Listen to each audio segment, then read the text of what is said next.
Olá a todos. As pautas ambientais dessa semana estão sendo divulgadas um pouco mais tarde, porque eu estava viajando, não tive condição de preparar isso no período habitual. Mas eu gostaria de destacar 3 pontos importantes. O primeiro deles é o aumento da tarifa de energia elétrica, né? Nós estamos na bandeira vermelha nível 2, e esse nível 2 ele teve o seu valor majorado.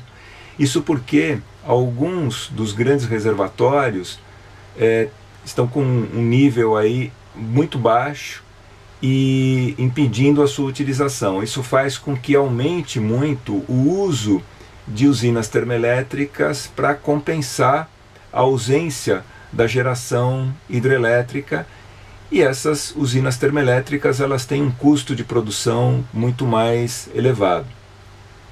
Mas isso chama atenção não só por essa questão momentânea, né, do aumento da energia elétrica, mas também pelo seguinte fato, que eu venho insistindo repetidamente aqui e considero isso muito importante. O sistema de geração e de abastecimento, ele vem trabalhando de maneira pressionada, mesmo com um nível de atividade econômica, um nível baixo, né, de atividade econômica, e isso pode comprometer a nossa recuperação, né, a recuperação da atividade econômica aí ao longo do próximo ano, dos próximos anos, porque alguns desses mananciais, eles não se recuperam rapidamente. A situação desses grandes sistemas é fruto, muitas vezes, de anos aí de escassez, de redução de entrada de água, e não é uma situação que infelizmente a gente consiga, né, infelizmente a gente não consegue resolver isso com as chuvas de verão, enfim, é uma situação que pode se prolongar, e isso pode, ao longo dos próximos anos, aumentar a possibilidade de ocorrência de apagões, né, de interrupções de energia elétrica.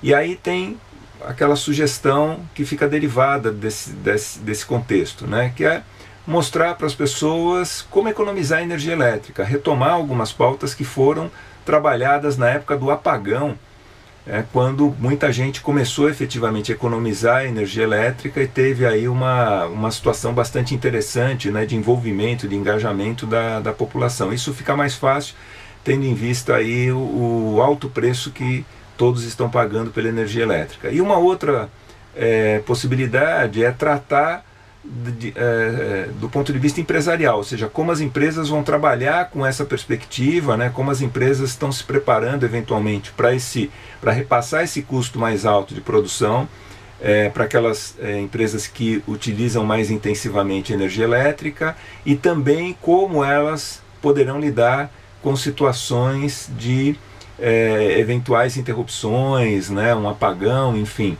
Acho que é uma pauta que merece ser considerada, e ela, a cada momento, ela vem sendo retomada, porque a situação dos mananciais não é boa, o preço da energia elétrica sobe, e isso não deve, infelizmente, acabar nos próximos meses. Tá? Um outro ponto que merece atenção refere-se aos sistemas de abastecimento aqui da região metropolitana de São Paulo, com destaque para o Sistema Cantareira e Alto Tietê. Hoje, quase no final do mês, né, dia 25 de outubro, choveu menos da metade do que era esperado no Sistema Cantareira e praticamente metade do que era esperado no Sistema Alto Tietê. Ou seja, tem chovido pouco sobre esses dois sistemas. A quantidade de água que entra nesses dois grandes sistemas é muito baixa, do ponto de vista histórico, e isso redobra a atenção para o uso econômico da água, né, para o uso racional da água, tendo em vista que nesse verão nós teremos volumes de chuva menores do que no ano passado. No ano passado a gente estava sob a influência de um El Niño de alta intensidade, que acabou repercutindo num aumento de chuvas na região metropolitana de São Paulo, né, numa faixa mais ao sul do estado de São Paulo, e ajudou na recomposição dos mananciais. mas essa situação não se verifica nesse segundo semestre, onde a gente oscila entre o oposto do El Niño, que é o Laninha, ou uma fase neutra, ou seja, não se configura nem o El Niño, nem o Laninha.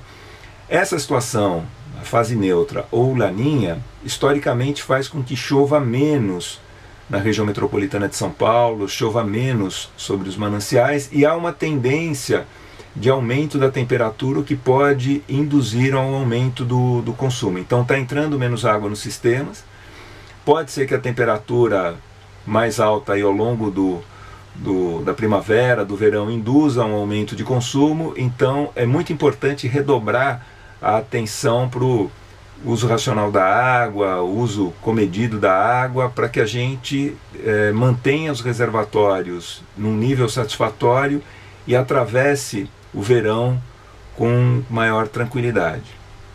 Terceiro ponto refere-se, por incrível que pareça, estou falando que está chovendo pouco no sistema Cantareira e no sistema Alto Tietê, mas tem um alerta do CEMADEM para essa semana, ele deve se manter aí até o final da semana pelo menos, de chuvas intensas nos estados do Rio Grande do Sul, Santa Catarina, Paraná e em parte do estado de São Paulo. Essas chuvas intensas, elas podem levar à ocorrência de alagamentos, enchentes, principalmente em áreas mais densamente urbanizadas, onde a água não consegue penetrar no solo e ela acaba escoando para as galerias de água pluvial, por meio aí dos bueiros, galerias de água pluvial. E se essa infraestrutura não estiver adequadamente preparada, isso faz com que nós tenhamos situações de alagamento, enchente, enfim, toda uma repercussão que pode ser muito ruim para o trânsito nas grandes cidades.